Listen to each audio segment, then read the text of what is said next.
My name is Sophia and I'm 31 years old, and I started losing my hair in clumps and patches when I was 13 years old. Nobody had an answer. The biggest answer we got was what it is called, Alopecia Areata.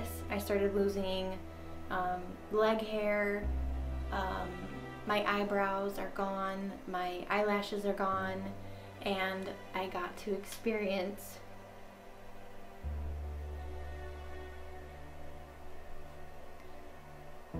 more the realness of being a woman and not having hair, and what society feels like it tells you from the time you were little that having long hair is feminine and like you're beautiful and gorgeous with long hair.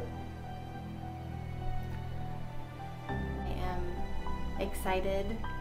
I am happy to walk this next phase and who I am as I decide if I want to wear hair or not.